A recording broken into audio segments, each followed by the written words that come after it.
Queridos hermanos, estamos nuevamente juntos para meditar sobre la palabra de Dios, sobre el mensaje que tiene para nuestros corazones. Les recuerdo siempre que en este año estamos hablando como lema nacional de la gran comisión y el ministerio, el sacerdocio que tiene cada cristiano. Y yo les dije el domingo pasado que íbamos a considerar el llamado especial, en un momento muy especial, de 7 personas que Dios eligió en un momento crucial para la historia de la formación del pueblo de Dios. El domingo pasado hablamos de qué significa que Dios nos llame por nombre y que nos nombre 2 veces con nuestro propio nombre. Nos conoce, pero hace énfasis en la necesidad de que lo escuchemos. Y el domingo pasado hablamos de Abraham, en un momento crítico de su vida, cuando el proyecto de formar a través del padre de la fe el pueblo de Dios le pide al que iba a ser el encargado de proseguir con la tarea que Dios le había prometido a Abraham, con la promesa, le pide que él lo ofrezca en sacrificio a Isaac. Y cuando Abraham estaba obedeciéndole, es cuando Dios lo llama Abraham, y le da nuevamente la promesa de que había visto la fe de que él tenía. Y hoy vamos a considerar 3 puntos críticos, 3 personajes del Antiguo Testamento en momentos críticos del pueblo de Dios. En primer lugar, el nieto de Abraham, que se llamaba Jacob. Abraham, Isaac, Jacob, es decir, hijo de Isaac. Él fue padre de los 12 patriarcas que formaron las 12 tribus de Israel. Y uno de sus hijos, José, que es tipo de Cristo, este es un tema de otro mensaje, José es traicionado por sus hermanos y vendido como esclavo a Egipto. Pero Dios tiene planes, aunque no los entendamos. ¿Y qué pasó?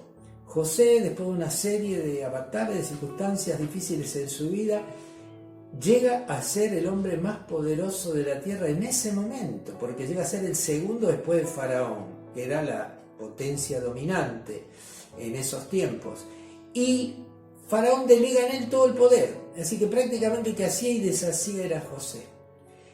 Y lo que le anuncia, ¿se acuerdan que yo le dije cuando habla 2 veces? A Faraón 2 veces le manifestó lo que iba a suceder en el futuro: 7 años de abundancia y 7 años de sequía y miseria.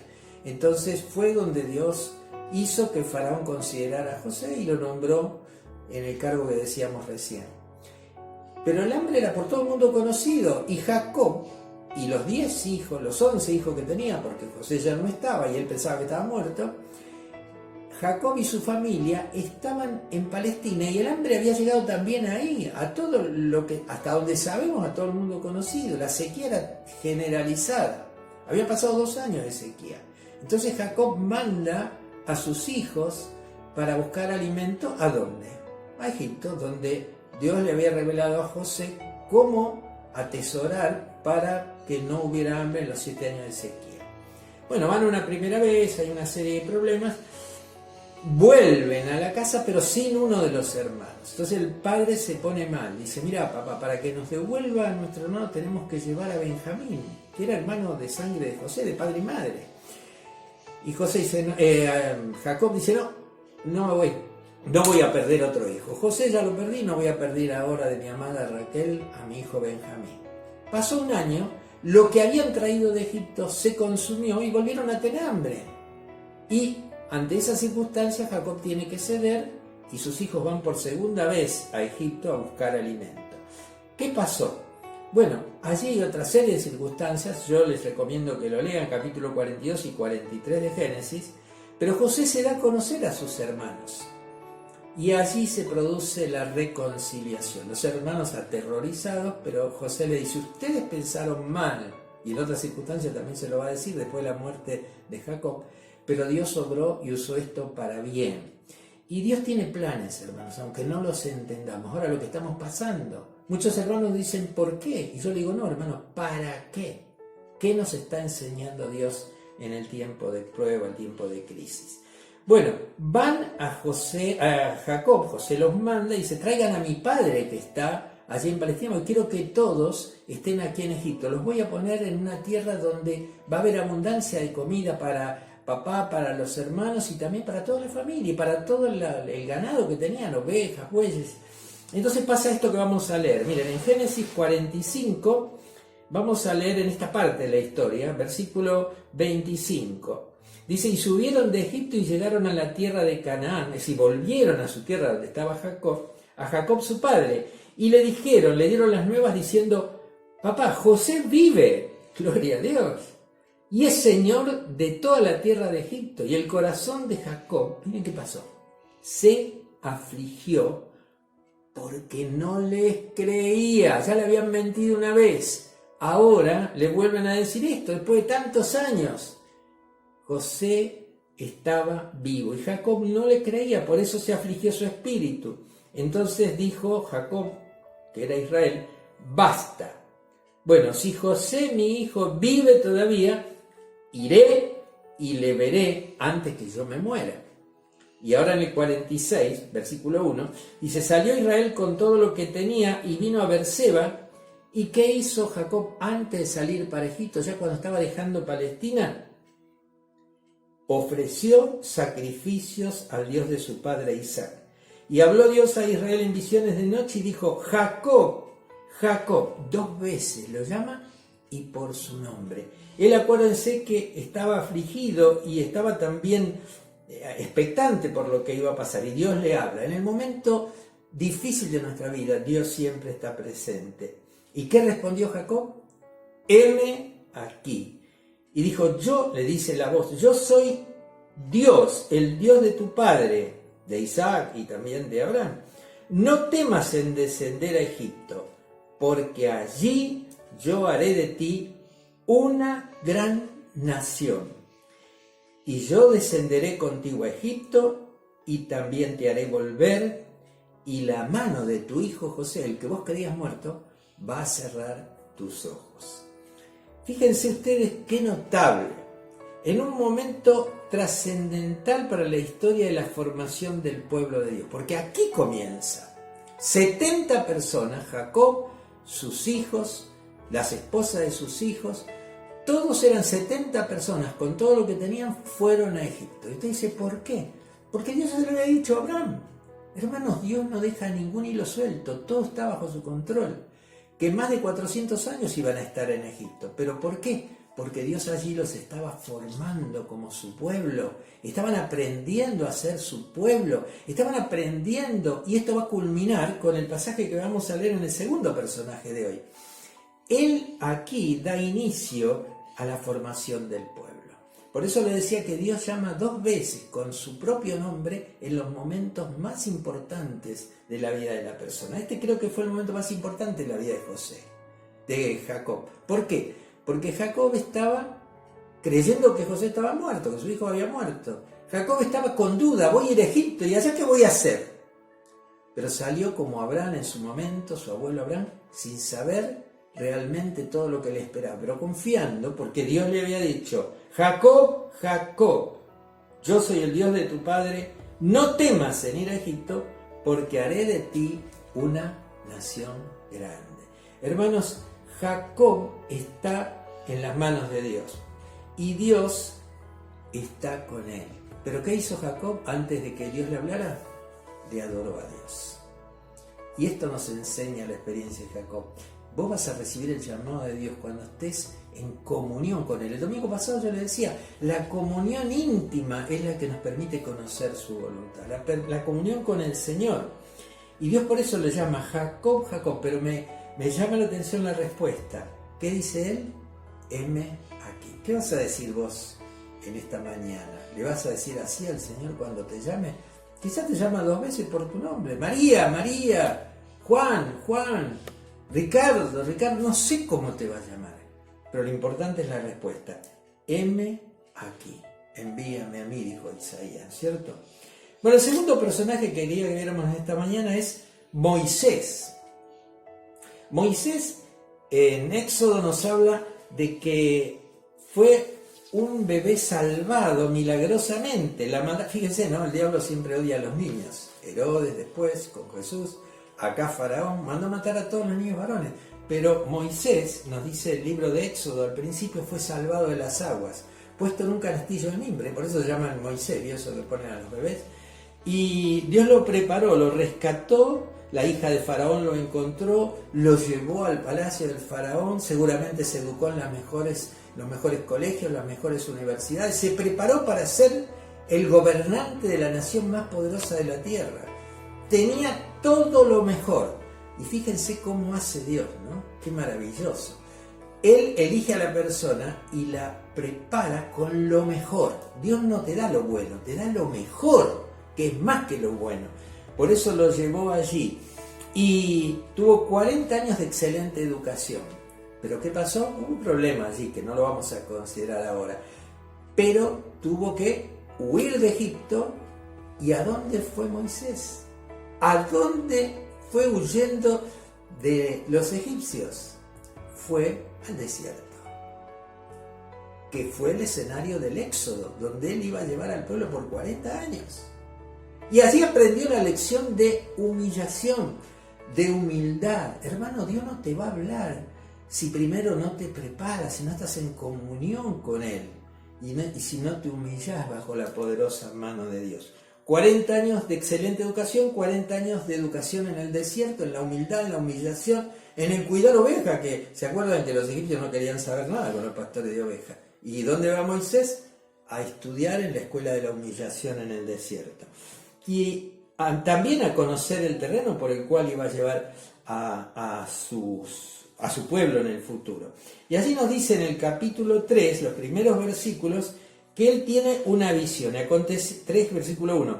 Dice: apacentando Moisés las ovejas de Jetro, su suegro, sacerdote de Madián, llevó las ovejas a través del desierto y llegó hasta el monte Horeb, que es el monte de Dios. Y se le apareció el ángel de Jehová en una llama de fuego en medio de una zarza, y él miró. La zarza era un arbusto sin hojas, prácticamente parecía seco. Dice que la zarza ardía, tenía fuego, pero no se consumía. Miren, ahí está el hogar de leña. Mañana dice que va a hacer frío, o es la semana que viene. Bueno, estamos preparando la leña para que eso dé calor aquí a este ambiente, al comedor. Pero la leña se consume. Ya le dije a Silvia: mirá, prepará un buen stock de leña porque vamos a tener frío en la semana esta que hoy comenzamos. Así que la leña se consume, la zarza se consume, pero esta no se consumía. Y Moisés se dio cuenta que había algo milagroso. Entonces Moisés dijo: iré ahora y veré esta visión. ¿Por qué hay fuego, pero la leña, la zarza no se quema? Y viendo Dios que él iba a ver lo que lo llamó Dios en medio de la zarza y le dijo: Moisés, Moisés, otra vez.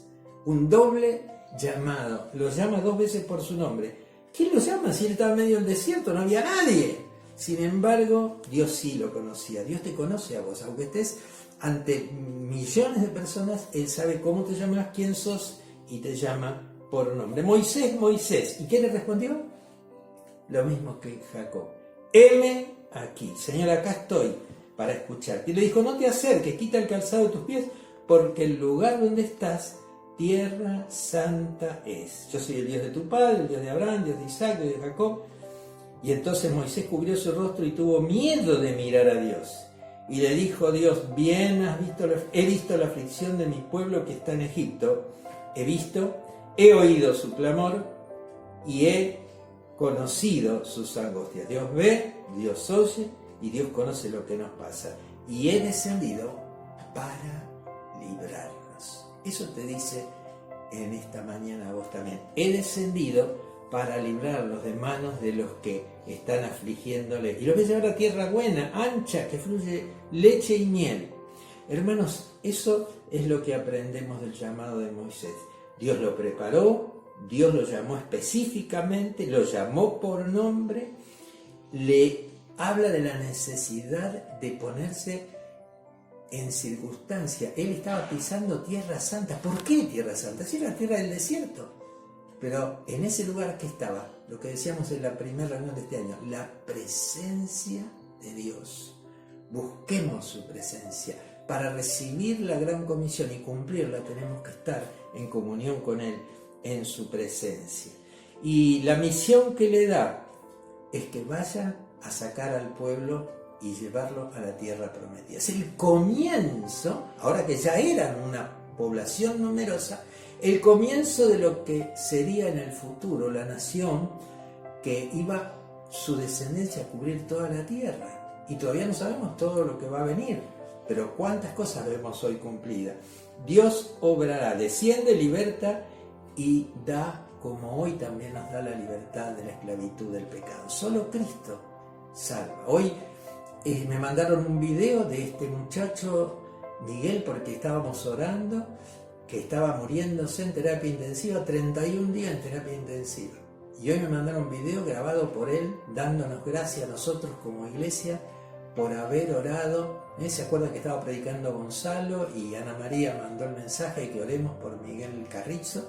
Y él está bien, ya gracias a Dios, en su casa disfrutando de la sanidad. Y dice, voy a ir un día a la iglesia para darle gracias que oraron por mí. Hermanos, Dios contesta. Yo le dije, lo más importante es que vos conozcas a Jesucristo como tu Señor y como tu Salvador. Por eso tenemos la misión de predicar el Evangelio. Por eso tenemos la misión de hablar de Cristo, hermanos. Podemos hablar de Moisés, de Jacob, de Abraham, pero todos ellos tuvieron la promesa de la venida del Mesías, de Cristo. Pero nosotros ya lo tenemos hecho realidad en nuestra vida. ¿Y de qué vamos a hablar? Tenemos que hablar de Cristo. Él es el Todopoderoso. A nosotros nos dio la misión de llevar la palabra de Dios. Y el tercer personaje, se dan cuenta que cada uno de estos personajes sería para hablar de ellos un año, ¿no? Pero lo importante es que aprendamos la lección que Dios nos quiere dar en esta mañana. El tercer personaje es Samuel. Y Samuel también es llamado en un momento clave de la historia del pueblo de Dios. Hasta el momento de la vida de Samuel, el pueblo de Dios, el pueblo elegido, el pueblo que había sacado a Moisés, Dios por medio de Moisés de Egipto, ese pueblo era una teocracia. ¿Qué es una teocracia? Es un pueblo gobernado por Dios. Teo es Dios, cracia es gobierno, el gobierno de Dios. Pero ellos no querían una teocracia, querían una aristocracia, es decir, gobernado por un rey, gobernado por la aristocracia, gobernado por alguien que ellos creían que le iba a dar todo lo que ellos necesitaban. Por eso este es un punto importante. ¿Y saben a quién va a usar Dios para elegir a los dos primeros reyes del pueblo de Dios? A Samuel. Y Samuel era una persona muy especial. Por eso Dios lo llama doblemente por su nombre, dos veces por su nombre. Samuel estaba dedicado a Dios antes de nacer. Pero vamos a ver un poco la vida de Samuel. Primero, su madre se lo pidió a Dios, capítulo 1. Su madre, cuando Dios le concedió, porque ya no podía tener hijos, le concedió a Samuel, como lo había prometido a Dios, al momento que deja de tomar el pecho materno, lo entrega al templo para que dedique su vida a Dios. Es decir, que desde antes de nacer, como dice la Biblia, que Dios nos elige desde antes de nacer, Samuel había sido ofrecido a Dios, dedicado al servicio a Dios. Y él crecía en gracia y en sabiduría, como Jesús, dice 3:26, para con Dios y para con los hombres.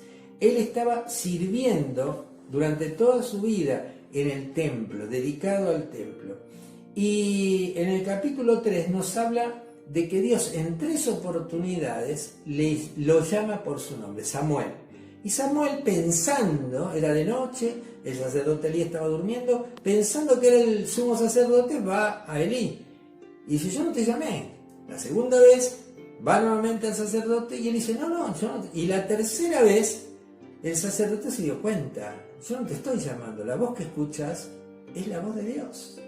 Pero las primeras 3 veces le llamó solamente por su nombre, pero en la cuarta vez le llamó especialmente. Dice, Samuel, Samuel. Y entonces Samuel se dio cuenta que era Dios y dijo, habla porque tu siervo oye. Estaba dispuesto a seguir sirviendo, pero ahora con el llamado especial de Dios. Y Dios tiene un llamado para vos en esta mañana. Habla, y me gustó esto, los otros, Jacob, Moisés habían dicho, heme aquí, Señor. Pero él dice, habla, porque yo soy tu siervo oye.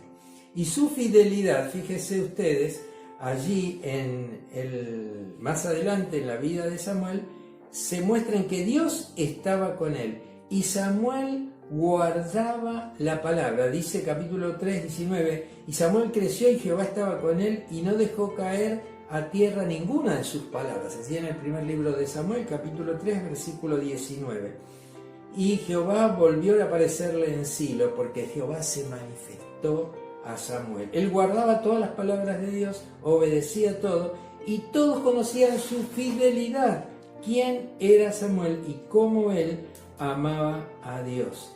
Dios estaba con él porque él había entregado su vida al servicio a Dios. Y no hay nada mejor. Aquí en el barrio tenemos muchos testimonios, pero hay uno que impacta cada vez que lo oímos. Era un muchacho rebelde, un muchacho conocido por sus fechorías, conocido por su maldad. Él mismo lo dice, lo puedo decir porque él lo dice públicamente. Pero un día Dios lo llamó en forma especial. Cuando el rebelde venía al templo a maldecir, a hacer cosas que no correspondían, sintió que el poder de Dios lo paralizaba, que no pudo hacer nada de lo malo que quería hacer, pero de pronto fue transformado. Y hoy es pastor de esta iglesia, me refiero a Ricardo. Dios lo llamó en forma espectacular, como a Jacob, como a Moisés, como a Samuel y como te está llamando a vos. Vos estás llamado a su servicio. No es el que le toca al otro, es a vos que te está llamando. Por eso Él dice en su palabra, id por todo el mundo y predicad el Evangelio a toda criatura. Y dice que ese es nuestro mandato. Nosotros somos sacerdotes del Rey. ¿Se acuerdan? Hace varias reuniones atrás lo dijimos. ¿Para qué? Para llevar al mundo perdido la palabra de Dios. Y digamos como leímos en esta semana, el mensaje que yo les mandé de Nehemías 6:3. ¿Qué decía el mensaje? Lo que tengo que hacer es más importante que atender a lo que ustedes quieren que haga. No puedo dejar de hacerlo. Por eso yo se los mandé en aquel momento para que ustedes reflexionen en esto, basados en la palabra de Dios, que es lámpara a nuestros pies y lumbrera a nuestro camino. Pero acuérdense, Dios nos llama a extender su reino. Dios les bendiga, hermanos. Si Dios lo permite, el domingo próximo vamos a estar nuevamente en contacto y vamos a ver los últimos 3 personajes, a los cuales Dios llama 2 veces por su propio nombre. Pero lo importante es que te llame a vos. Dios les bendiga.